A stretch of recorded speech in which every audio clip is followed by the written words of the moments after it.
and gentlemen, welcome to our session, Kevin Beggs and Cable Friends, sponsored by TV Guide Network. Here is President, TV Group, Lionsgate Entertainment, Kevin Beggs. Good morning. Thank you. Thank you for being here this morning. I will introduce our esteemed panelists, and then we will have a short commercial break. Nothing to do with this pattern of commercials and cable. To my right is Nancy Dubuque, President and General Manager, History and Lifetime Networks. Jeff Wachtel, President, Original Programming, USA Network, and Co-Head of Content, Universal Cable Productions. Francis Burrick, President, Bravo Media. And Michael Wright, Executive Vice President, Head of Programming, TBS, TNT, and Turner Classic Movies. But before we begin, a word from our sponsor, TV Guide Network. We thank them for sponsoring this session and sponsoring NATPE in general. Take it away. From the producers of Jersey Shore. I am the queen of nails. Sure, there's a nail salon on every corner, but mine is in a completely different league. We're like the mecca of high-tech nails. This is LA, baby, and you are nothing unless you're polished. It's a bad economy, you know? It's either close shop or shine like a star. Guess what I'm doing? I ain't faking this shit up and let me go. Hey! TV Guide presents a brand new reality series. There's nothing like the painted nail. This is a celebrity magnet. Jessica Simpson, Demi Moore, the Kardashian girls. I'm not joking. TMZ stalks us. We have a bar, free drinks. Even if it sucked and we had free drinks, I would go.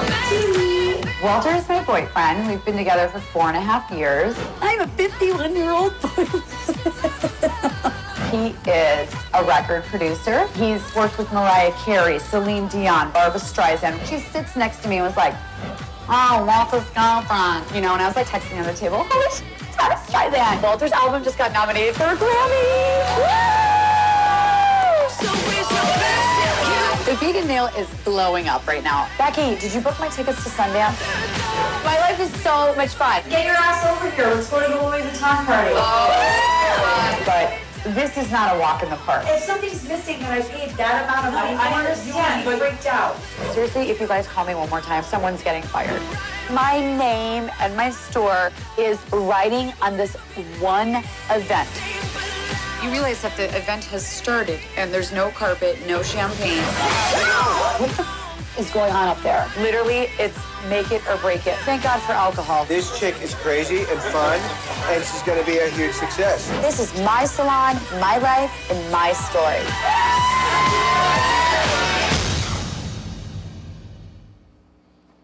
Thank you, TV Guide Network. I will briefly recount our esteemed panelists because we could take the whole session on their bios alone, but I will let you know their responsibilities and just hit a few signature shows, and the rest will fill in as we go.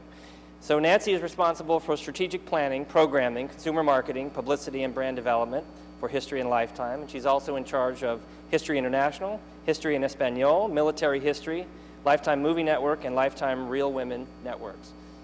Signature series that she has developed or put on the air or managed: Pawn Stars, Project Runway, Dog the Bounty Hunter, American Pickers, Swamp People, Ice Road Truckers, Army Wives, and recently a hugely successful television movie for Lifetime, The Craigslist Killer.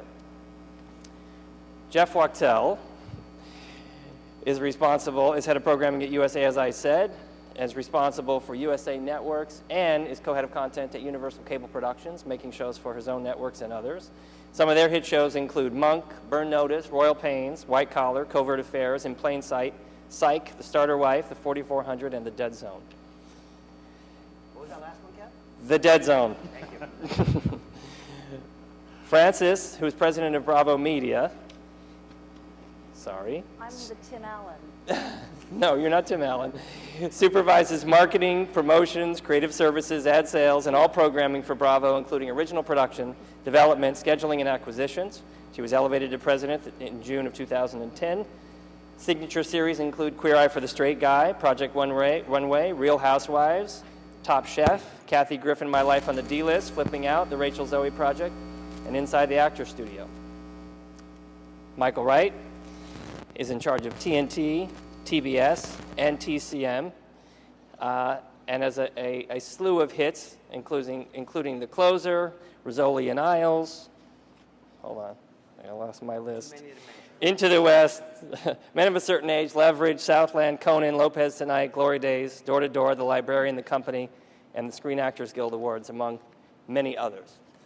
So I'll jump in with some generals, and we will do some specifics as well. So the first thing I wanted to present to you, and I'll start with you, Michael, because you've been publicly quite outspoken on the issue, is the disruptive new platforms, Netflix in particular. And my question really is, what are you thinking about Netflix from an original programming side, as well as with your production hat on, providing shows for yourselves and buying shows? Have I been outspoken? I didn't know that. Well, your company has been outspoken. Look, I think that Netflix and distribution platforms like it will find their proper place in the universe. I think as far as being a buyer of programming goes, any other potential distribution of programming that we might buy is going to impact how we look at it, how we value it, and how we proceed with it. So I think that there's room for all people at the table, but how we position our windows and how we buy that programming is going to continue to be informed by how that particular platform evolves. Got it. Francis? Well, I mean, I think it's great as a secondary platform. I think the issue starts to come with, we're very much a dual revenue model business, and we want to keep our distribution partners happy. So it's a timing thing. There's no reason why I feel like you can't syndicate the older content anywhere, whether that's on broadcast syndication or on Netflix or any of these platforms. But it's about sort of keeping that window, while it's still proprietary and fresh. Got it. Segueing on to the advertising business, I'm going to start with you, Nancy, because you've supervised an amazing growth at History Channel and now have Lifetime under your wing as well. Is the ad market recovering as the pundits proclaim for real, or are we waiting and seeing? Well, I think if last year is any example, it recovered. AETN sat atop an incredible growth rate year. We beat our own projections by quite a bit. We're still seeing a very robust marketplace. I think if you have the ratings and you have the hits, the advertisers are there, definitely. And Lifetime has an advantage from the point of view that we aggregate so many women, and women are such a key driving force in the ad market right now, and is where the advertisers primarily need to be in terms of women's purchasing power. So we see a very robust upfront coming our way. I think we're all very eager to see exactly how robust. Right. But it's definitely a much different mindset this year than it was 18 months ago. And in those meetings, when you're talking to advertisers, when you have your very male brand History on the one side and your Lifetime brand, how do you bring the two together to make that pitch, or do you talk separately? I talk separately, so it's very distinct. I mean, there are a couple of opportunities where actually the brands are coming together, which was even a surprise to me, in some more veteran affairs issues that dovetail nicely with Army Wives, and then obviously also dovetail very nicely with History. But when I talk to advertisers as much, they only come together in so much as I say, look, the History viewer is married to the Lifetime woman. She's in the bedroom and he's in the living room, but they're in the same house. Right. And so, you have to think about us in terms of the household that we're talking to. Jeff, you have many, many shows. How are ad sales going for you? You just launched another series. Between you and TNT, you guys have, probably a dozen dramas, if not more. Any challenges in trying to fill out all that programming and sell all those spots? No, kind of the opposite, actually. Now I think we're being driven to create more programs to fulfill the inventory. I think the biggest story for us is, yes, of course, everybody hopes that the economy and the market all rises. For us, the story really is finding parity with the broadcasters in terms of CPMs. And I think that's a story that we've made successfully on our own, and actually, although very competitive with Michael and with TNT TBS, it's a story that we continue to make together to the advertisers, that the best of our original programming can certainly match up both in quality and in mass with anybody else. Well, that's a great point, because Turner, 3 years ago, you guys began an upfront in the same week as the broadcast networks in New York. Really made a statement. We're going head to head, and everybody else, I think, still does the more gradual over many months of many meetings and upfront conversations. Has that been plus or pro, or has that been a plus? I think it was great. I think it sort of speaks to the insurgent sort of mentality. It's like, hey, here we are. But I think to Jeff's point, the very compelling and straightforward argument you're making is, and I'll quote our president of sales, David Levy, that we're still paying a legacy tax in terms of CPMs. Right. There is no reason that you should be paid less for the same quality content for the same 1,000 viewers. And I think we've been making that argument successfully, as have my peers here, and I think that it'll continue to evolve. Is that, Jeff, is that gap narrowing, you think, the gap between kind of the cable discount? Very much so. I think at this point it's mostly a legacy issue. I think the earlier shows, which had locked in a CPM, as they're sunsetting, our sales guys are able to get. So if a few more people retire at the agencies, you're going to be there. Exactly. Got it. Great. Well, you guys have a mix of scripted and non-scripted in all of your various networks. I'm going to ask you, Francis, because you're developing scripted, and Bravo's been known as a non-scripted shop primarily, and we'll talk about history as well. So why and why now, and what are your ambitions and aspirations, and how does it pair up with your non-scripted fare? Well, I mean, we're doing extremely well with our unscripted, and we just increased to a fifth night of originals, so we're not walking away from unscripted. It sort of feels like the next evolution in our growth, and clearly there are many of our viewers, if we find the right show, who will go seamlessly from a Top Chef or Real Housewives into a scripted show. I think for us, and there are many examples at on the panel today, it's like we want to make sure we get it right. And you look at the batting average of cable overall between, AMC and USA and, the Turner networks, it's just extraordinary. And sort of even BET last week with the game, I mean, those numbers are huge.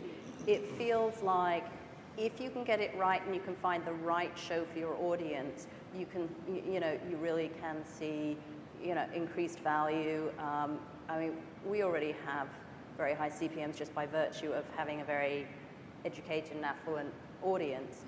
But the idea behind doing scripted is, number one, can we push that further? Is there more value? Is there a way to sort of partner in other ways than we can right now with advertisers?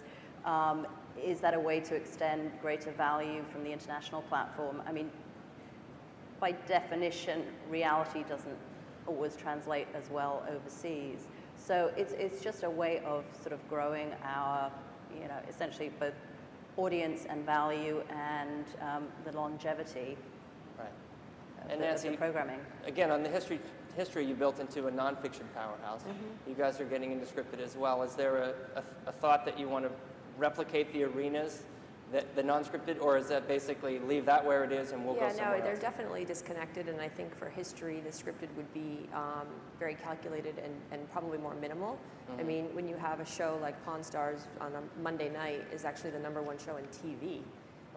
That's a pretty compelling business model, and and the economies of that show versus a scripted show, as we all know, are very, very different, not only budgetarily, but from a rights standpoint and ownership, a distribution standpoint, they're very different. Scripted works to drive up that CPM, but like Bravo, history is in a good position because of the way that the male audience that we're talking to and how hard they are to find. But with the right project, you can drive big chunks of money over the course of an upfront season. So we're using it more as a business strategy than an actual. Obviously, we want the shows to rate, but it's not driven as much out of audience as it is business. Got it. Now, Jeff, you guys have not done non-scripted. Well, not in a while. You did Nashville Star and a few other competition shows, but then basically had such. Will we ever forget combat missions? Right. So I think you've been talking about jumping into that space this year and hiring an executive and really planting your flag in that space. So having been so strong in scripted, what do you think the strategic direction is for non-scripted for you, for USA? You know, I think one of the dangers of success is trying to recapture what has gotten you there. I think any successful organization's got to keep pushing out. So for us, that's going to be pushing out in terms of genre with scripted stuff we're doing, and also different types of genre. So scripted, non-scripted, half hour, 1 hour. It all comes back to storytelling. I actually was a little bit nervous in my first few reality meetings because I have experts all around me, but am I going to be able to capture that? You know, we'll see if we launch it. Successes, but it turns out most of it really is about the storytelling and then also your way into it and then what you love. Nancy was quoted recently, people are saying, well, Pawn Stars, what's the big deal? Why did that hit? It was an antique roadshow-ish kind of thing. Actually, I thought it was quite interesting. You were talking about victories. That's a show that's built around the specific victory and the really interesting, almost combative challenge of trying to find out what is the relative worth of an object. Most people who watch it, there's a fun character, there are people with stories, and then there's that great little moment of how much am I going to get for it, and somebody ends up kind of winning. That's not difficult in the rules you would find in a scripted show. And that's what we'll be looking for with the non-scripted. But yes, in fact, we are going to make a major play in that world. Right. Michael, between Not too TBS... major. Yeah, go ahead. Hell yeah. Between TBS and TNT, you guys have dabbled in it as well and done some... Who could forget Gilligan's Island? Right. So where do you come out? Are there more... Does that continue to be a strong development strand? I would echo what Jeff said. I think that if you find something that works, and we've been fortunate to find, a couple lanes that are working for us. You can't, just do that exclusively. So as we continue to do that, we're going to add other areas, and unscripted will be one of them. We've stuck our toe in the water a few times and haven't quite made the leap, but I suspect we will do it more aggressively in the near future. I think that the momentum in general for most of the cable networks represented here and others is to be in more, if not original content, more exclusive content. And unscripted is a great way to get there. As Nancy said, or somebody said, it's scripted programming is very expensive, and you can only populate so much of your lineup with it. And unscripted has clearly, is here to stay, and it's become a favorite of viewers. So we have to find a way to marry our brand to that very popular world. It's actually not a question that you asked, but an answer is, I think when I started at USA 9 years ago, about 90% of our primetime schedule was acquired, 10% was original. I think TNT probably close, probably reality-based networks a little bit less. Now we're at 70-30, and I think we're continuing to grow that. It's a world where acquisitions are more challenged because of the Netflix, because of the many other windows, and there's really an onus on the network to produce more original. If you're doing that, you better be looking for different models. But also, the model's changing for repeats. Cable used to be predicated on you could repeat endlessly, and now with sort of, on many shows, close to 50% DVR penetration, you can't do that. People already have it on their season pass. And so it is about more and new all the time. And one way to get there is the unscripted is just a whole lot cheaper. Got it. Well, to the new models point, I'm going to ask you guys each about international. Francis, you come from the international world. You were running international and licensing for Channel 4 before you started in the U.S. Jeff, you and Michael both run production groups in which you have to wear two hats. I want another day of production, but I also want to cut the budget because I don't want to overspend. And you guys have your own vast distribution channel networks and your own. How much is international? We're here in Miami. Western Europeans and Latins are all here buying and selling. How much does it factor into certainly scripted, but also non-scripted as you develop, or is it just let's get the network right and the rest will follow? So I'll start with you, Nancy. I come at it, my international team hates it when I say this, but if it's not successful domestically, it's not going to work internationally because it's not going to have a life. Got it. And so it absolutely has to be successful domestically first. And, Ice Road Truckers, a barrage of phone calls that next week. How are you going to do this internationally? And this can't work, and we can't export this. And Ice Road Truckers is the #1 syndicated show internationally for all of AETN. So it can work. It takes people sort of time to zig with your strategies. In general, international is very, very important to us as a business, but It doesn't inform the programming decisions that I make. We're not tied that way. But the bigger that we get internationally, the more clever we're getting about, hey, this is a really expensive project for me to do. I'm not sure if I really want to sink all this money into it. Let me call the UK and see if the JV in the UK wants to pony up some money, or let me see if LATAM wants to pony up some money. The bigger they get, the more able they are to do that, and now the model is starting to look a lot more interesting. Got it. Jeff? I think as a place that's more driven by scripted, the answer is more significant international. As a matter of fact, in early days, our first scripted successes were Dead Zone, remember that one? Yes. And Monk. And what we were doing in the early days of cable was insisting that people invest more fully, and we would treat them more as partners. I see. So we went to our international teams, and I know you went to Paramount, and John Feldheimer, who's graced us with his presence today also, and we went to those places and said, here are genres that you're not really servicing your community with. Sci-fi genre. Monk was what? Columbo, Quincy. Not many US networks were making those shows. There was a real desire in continental Europe, certainly, for that. And really, that reaching out, that partnership with international was foundational to our success. Right now, it remains that, certainly with our third-party studios. I don't know the exact numbers, but I assume Burn Notice does quite well internationally. So while it's still a network-centric game, I think we need to love it first. The next step is who can we work with. Got it. Francis? Well, I mean, the combination of the format and the license internationally can really be meaningful for us. It's just, it's not the driver. And so unless it works domestically and we want to keep producing episodes and you have volume, then you don't have anything. A six-part reality docu-series is a tough thing to get on the market, but now we're into the 8th season of Top Chef. The format's doing really well. Real Housewives, where we have, over 100 episodes, and we're now creating sort of Real Housewives of Athens is about to go on the air, and Tel Aviv, and it's really sort of growing. Then it does become meaningful, but it's definitely a tougher sell than scripted, where you have, you still need the volume with scripted. You still got to have 50 plus, 60 plus episodes to really start making some traction there. So it's definitely not the driver. It's really got to work for us to even think seriously about that being a factor.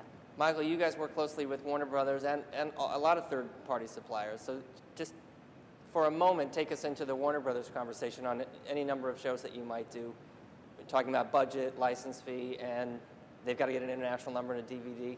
How do you, because you have your own production group, but I'm not entirely clear on how it works. Can you enlighten us as to what those conversations Our plan's are like? working. You just keep you guessing. No, we have a great relationship with Warner Brothers, and I think that it hasn't really been an enormous issue because we identified procedural dramas from the very beginning as a natural fit for TNT. 6 years ago, Law & Order was the tentpole, so that was a natural path to go down, and those shows tend to perform well internationally, so it's always been sort of a non-discussion. A more interesting aspect of late has been the growth of Turner International. They have grown, they've become much more effective, and we're now in fact partnering with them on a few things. They are distributing the Steven Spielberg series Falling Skies, a big epic science fiction show, which, fingers crossed, it could be a win for everybody. And they're going to participate in more and more of what we do, which makes the studio component for us that much more viable. Now, are those channels, or is that a distribution arm? It's Turner International, the networks. The Turner networks themselves are able to aggregate enough business to make that work. But we're never, we believe firmly in reaching out to the town. We're not going to hunker down and work exclusively with one company. We're going to work with Warner's and Sony and Fox and Lionsgate. It's in the portfolio. Yep. That's good. It's a nice tool to have available to us. Maybe not as much with UCP, but still. Well, did I not say? I meant to say. No, it's okay. We're too busy making hit shows for you, Jeff. That's right. Cable's been beating up on network pretty roundly over the last few years, and scripted primarily, and then Glee and Modern Family have kind of put them back on the map with shows that have a bit of I would say, a cable sensibility on broadcast. Two of you come from broadcast before you came to, or have sold to broadcast and been at broadcast before you came. And I would just wonder if you'd handicap for us here kind of, you know, the pluses and minuses, the general advantages, disadvantages, the world of cable versus broadcast. And I'll start with you, Jeff. You ran Columbia. You were making shows like Party of Five and all kinds of great series, 22 episodes a year. Back end, you know, in a few years, everybody's on a yacht in Milan, and 13 episodes takes a long time to get there. Critical acclaim, maybe a little more easy, but does that pay the bills? How do you handicap it? Would you rather be in cable now? G. First of all, if I weren't, it would have to be Kevin Beggs and cable and other friends. Well, understood. So that would be awkward. But you know what? They're both interesting models. Obviously, the broadcast model is more challenged right now. I think success is very, very hard to attain when you have that high a bar and when you're doing that much quantity. Right. Broadcast network people bridle a little bit when you talk about shelf space, but in many ways that's the challenge. What am I going to put on Thursday at 9? Right. And it's very hard to service that in a world that is looking to fall in love with specific things. So I think in some ways cable is on the right side of history, where we do get to spend time, the handcrafted thing that we talk about. We can launch things at the right time. We can spend time with it. We can wait until we really do fall in love with something. And although we do have some real budget constraints on the other side, it's, I think, maybe more than made up for by flexibility. And so it's a fantastic place to work. Francis, you launched Queer Eye, huge hit, and you know, lo and behold, within a couple of years, it was on NBC. And no, it was on NBC in a month. In a month, okay. Well, there you go. So you nurtured this cable hit, and it became a broadcast success. And you saw it kind of go out the door in a way, and then you were onto your other shows like Top Chef and Project Runway. So what was your experience, the advantages and disadvantages of Well, cable? To be fair, I don't know if all the NBC affiliates would have completely characterized it as a huge hit on NBC, but it did very respectably on NBC. Very high profile. It had some profile. I mean, more than anything, that's sort of the value of a vertical company, because they had acquired Bravo 6 months before, and they really took a big chance on putting a cable show on a broadcast network in full prime time, and you know, it was arguably a little controversial, and it helped it. The show had launched very strongly anyway, but that really sort of took it to the next level, and it was then doing sort of, you know, $3 million in the 18 to 49 demo, which we could not have ever afforded to buy that type of marketing campaign. So that was extraordinary for us. And I think in the end they had about 3 or 4 episodes, but I don't know that you could necessarily call that a broadcast hit, but certainly we definitely got the value of that cross promotion. Right. Michael, you were at CBS for many years, running movies and miniseries in that area. CAA before that, primarily in the network business. Any regrets? Are you thrilled that you got out when you did and went to Turner? No, man, it's all been good. It's actually kind of nice to have lived in all the different spaces you described. But to your previous question, I think it's really straightforward. I think most of the creative advantages right now live on the cable side in terms of fewer shows to manage and nurture, which benefits both the network and those creating the shows. Shorter orders. Most showrunners would tell you there's a certain point in any 22-episode season where they get dead arm, baseball phrase. But if you're doing 10 or 15, I think you have a greater likelihood of remaining creatively robust. The only real disadvantages, just keeping it real here, are economic. Right. Smaller budgets and a questionable back end. And I think as this business continues to evolve, those are things that the very smart people who figure those things out will figure out. Right. With the exception of Boardwalk Empire. It's a big budget. Nancy, social networking, Facebook, Twitter, all of those things. All your shows have, obsessive fans and loyal fans. Are you guys reaching out to them, and in what ways? Yeah, we reach out to them to keep them happy, to sort of feed them, obviously, as much information as possible. One example is Army Wives is shooting now, and so there's daily Twitter, feeds going out to the fans and sort of keeping them engaged. It's critical to use them for marketing. It's critical to use those audiences to grow awareness and to maintain loyalty. History has a huge Facebook following. I think it's almost 5 million now. And it's a delicate balance of we're finally sort of migrating it away from the marketing group and saying you can't be the ones that oversee this because you can't help yourself, you're just going to sell. And that's not how we need to be talking to this consumer. So, we have a dedicated editorial team that is empowered to talk to those viewers and those fans however they feel those fans want to be and need to be talked to. And they're stewards of their own brand, and I think that model is actually working quite well, and we're seeing a lot of growth in those areas, so it's a bit of a no-brainer. And Lifetime has the Lifetime Moms community. Okay. So we have a very large stable of mommy bloggers, and it's not my biggest business priority right now. Right. Turning the mothership around is, but I see down the road that that's a really great opportunity for us and will be, I think, monetizable as well. Great. Jeff, Universal Cable Productions, which you run along with Mark Stern, and I think a couple others are in the group. You're the co-head. Beth Roberts, who's here today. And Beth. Are you guys, obviously you're making stuff for yourself. Making stuff for me. Well, I was asking, are you yeah, selling to others? Actually, we did maybe 70-80% of the business is servicing USA Sci-Fi. Right. But this year, we brought in a new executive, and we're really excited. We just got our first pickup from MTV. I Just Want My Pants Back is what it's called. And it's really kind of fun, a little edgy half hour. One of the fun things is doing stuff that we wouldn't do for ourselves. Right. There's the virtue of having the USA brand, but I've got to say, as a creative exec, it's a lot of fun to be able to come in and think about stuff that we might sell to other places. And we have a great pilot, in, I hope serious contention, with Nancy right now. Excellent. Now, for all of us, in the deepest, darkest moments of NBC pre-Comcast, did anyone just quietly whisper to you, could you just take your whole USA schedule to NBC? I don't think Bonnie would have let them. Okay, all right. Asked and answered. Speaking of other high-profile defections from network to cable, Michael Wright, Conan. Yeah. How can you? It's been written about a lot, but can you give us the headlines on how it came together and how's it working? You guys are several months into it, and it came together as I think these things often do, a casual conversation. A couple of us were in a hotel room, and somebody in the room said, "Why not?" Mm-hmm.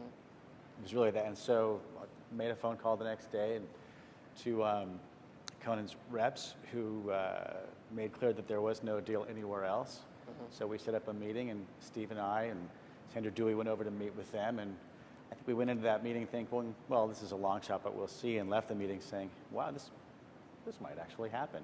I mean, cut to now, I think first and foremost, it's just a fantastic television show. And the benefits to the network are enormous, from its impact on sales to its impact on talent, looking at the network differently and thinking of it as a place to go, to really a really interesting sort of brand affirmation. I think TNT's brand has always been very clear to the audience.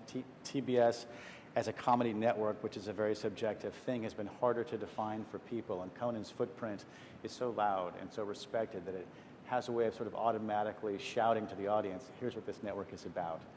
So it's been just a win on a lot of levels, and it's a lot of fun. And is it been a positive moving Lopez after, and is it the whole thing kind of benefit? Yeah, Lopez's ratings through the end of the year were actually up from where he was previously. So I think it'll continue to shake down. It takes about 6 months. I'm sure we've all been through this. I don't trust any ratings for the first month or two at this point. I think I wait and see till Conan seems to have landed in a pretty great spot for us, and then we'll see how Lopez does as it continues. But it benefits the network on a number of different levels. It's been a very exciting time. Excellent. There's been recently a couple of big rating splashes on other networks, so I just love to solicit some input from. So Walking Dead, Skins, which has its own controversy around it, which I'd love to hear you guys opine on. The Game, which did kind of incredible numbers. Jersey Shore, which continues to do incredible numbers. What does that tell you about the audience? Are there untapped audiences? I know traditionally horror had been an area to stay away from, even at Sci-Fi. It was one of the first things they said a lot of the times was, in fact, no, advertiser, non-friendly, keep it a little bit lighter, more Eureka style. And Walking Dead has, really redefined the landscape, and we'll see what it does in the second season, but it's been kind of What, and I'll just go right down the line. Some So of what it does is it mean? just the natural maturation of cable, that broadcast is continuing to slide and continuing to struggle, and we're getting bigger and bigger and bigger, and the bigger we get, the bigger our budgets get. The bigger our budgets get, the more we can do, the more power we can yield in the room. You know, we can, and advertisers will say, okay, well, I'll look the other way on this topically because it's delivering 10 million viewers. And so I think we're gaining more power in the advertising room. We're gaining certainly more power with, with audiences. So to me, it's just the natural maturation of all of us, and what we need to be thinking about is the smaller cable guy, those smaller channels that are coming up, like TV Guide, and now they want to play, and so that changes the the deal-making landscape, right. And it also is a challenge from a rating standpoint. But we're not seeing viewers abandon TV any stretch of the imagination at all. That's great. Jeff? Yeah, go ahead, Francis. Oh, sorry. No, feel free. No, I mean, I think there's for all the shows that you mentioned, there's a sort of a brand bullseye thing going on. AMC has had 4 years, like I want to say at least 15 years, they've had this sort of Monster Fest every, October leading into Halloween. They launched it on Halloween. They had the most phenomenal marketing campaign, but it was within what they already served their viewers and what they obviously had some sort of expectation their viewers were going to want. I haven't seen the game, but everything I read about it, it's a bullseye for BET. It speaks to their audience, which is arguably underserved anyway, and it just sort of fit the profile. And then MTV is doing, it's going back to its roots. It's sort of saying, basically, kind of like, screw the advertisers, because frankly, you have to believe that there was a script available for Skins because it had already aired in the UK. They wanted to super serve their viewers who are, the youngest, the hardest to reach, and you have to sort of shock them. And I think that's what some of the ingredients of Jersey Shore, I mean, you had a girl peeing in a bar in last week's episode. I think on the bar. Yes, I'm a viewer, and, I'm way outside their target demo, but it just, you can't quite believe it, you can't turn away. But they're doing what they have always done, and it's sort of super serving their audience. So I think it's when you find that thing that really fits with the brand, or you go out and look for it and you create it, that's what's driving the success. And I think that's what you guys do so brilliantly. But I wonder if it's also, I mean, it's serving one's audience, but it's also surprising them. I don't think anybody... You can't go back to the same well over and over. I don't think people... You make a great point about AMC with the Monster Fest, but most people were thinking about AMC as Mad Men and Breaking Bad, and it's this kind of like, uptown kind of network, and they kind of surprised everybody. People were thinking about the game, or sorry, BET, more lower-end reality. Right, coming off of a Pop, network. all of a sudden, yes, they'd certainly served their audience, but they did it in an unexpected way. And I think Jersey Shore, when it hits 10 million in the demo, I think that's officially one of the signs of the apocalypse. So I think that is a completely unexplained phenomenon. Michael, what do you think? Is it just the potential is there, and just finding the right brand-specific thing will unlock? I mean, you've had... sound like I'm being sarcastic, but I forgot the question. Well, I was just saying, are those kind of ratings, first of all, that I think most people thought were never possible in cable now and then. You guys have broken, all of you, huge records, things, but it's almost like how high is high, how high is up. And some of these, I think to Francis's point, were very brand specific, so maybe that was, the fanboy audience, which has not been served in scripted TV very much, except for Lost and Heroes. Do you think there's some corners that, if you looked around, you might go, wow, that could be our... Yeah, it's what I was sort of referring to earlier. I think everybody on this panel has found really wonderfully their lane, if you'll forgive that phrase. I mean, we all know a certain kind of show. For us, we've had great success doing procedurals, sort of populist theme, quirky leads, and those tend to do somewhere between good and great for us. But I think that the challenge, and Jeff referenced it earlier, is to not get so locked into that lane that you don't find the next thing that might also generate a big, huge audience. And you have to really sort of suck it up and say, wow, I have no idea this will work. I think it ought to because of this, this, and this. But I think that there's still a great upside for everybody's networks on this panel. And for us, it'll be a continuing practice of doing what we know works, but also every season trying something that we don't know will work.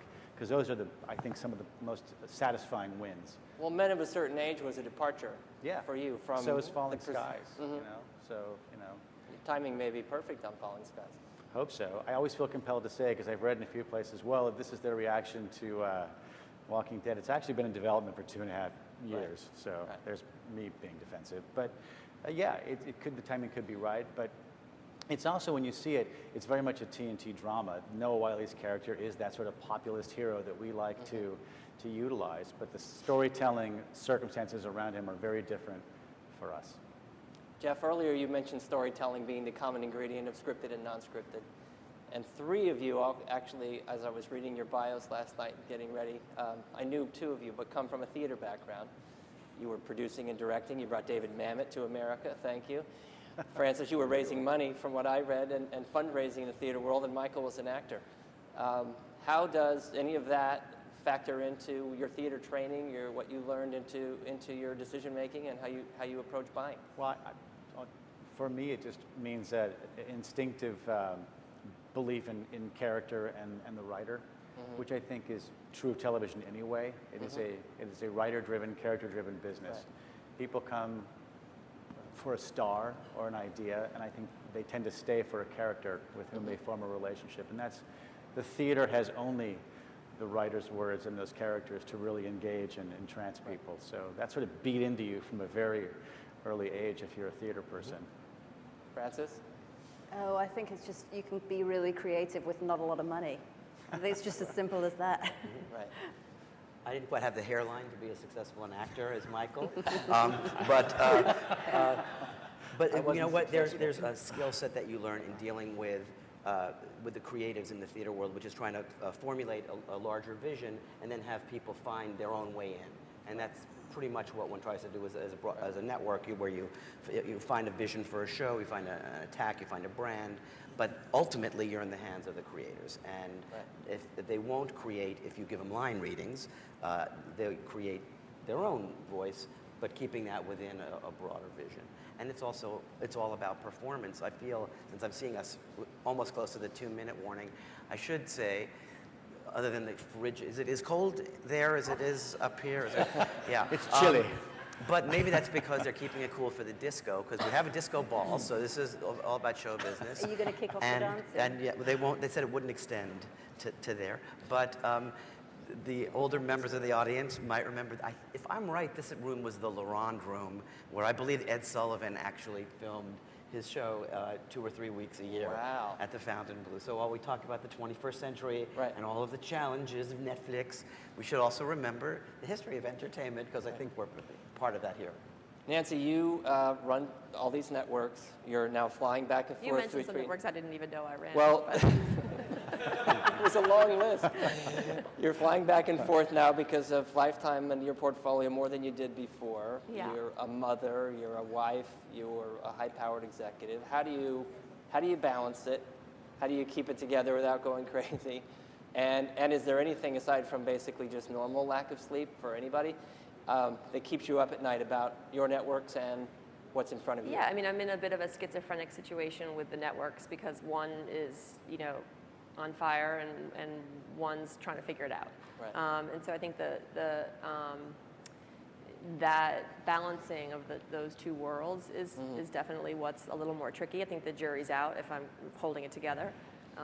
We'll see. You seem very calm today. I'm actually... it may be the cold. I've perfected the art of getting a lot done in 5 hours on those planes. And I think it's the next hit, and what I lose sleep over is, how we just created this machine that's all about the next hit, the next hit, the next hit. And, where's the calm in that? And that's really a challenge, and I think history will show us that when you have a network like, History Channel that's had the kind of explosive growth that it's had over the last 2 years, the corporate impulse is to, okay, don't screw it up. Right. And so my impulse is to, let's do something really crazy. And so it's about making sure that you keep pushing it out there, and you keep pushing it out there, and you do something, I think, as you said, Jeff, that the audience completely doesn't expect. And so, one of the things that we're going to do this year is try and launch a sport. Like, you know, the CFO thinks I'm a little nuts, but why not? Like, what do we get to lose? Is sort of how I look at it. And that equally, you have the same opportunity with something like Lifetime, because what do I got to lose? You know, we're in a situation where, thank goodness, we have a couple of really strong shows, Army Wives and Diva and Runway, but those 3 shows don't repeat very well, and that's only 13 weeks of the year where I have stability. The rest of it, you know, we sort of have to build around, but that gives us a tremendous amount of permission to really do whatever we want. And so we're in that mode of just sort of throwing it up, and hopefully we'll see what sticks. Great. Well, thank you all. Let's give a round of applause for our panelists. Thank you, guys. Appreciate it. Fantastic answers. Thanks so much. Kevin. Oh, my pleasure. Thank you. I think we're all going to go to the back on the outside to make room, so if people have questions for any of us, we'll be there for a couple of minutes.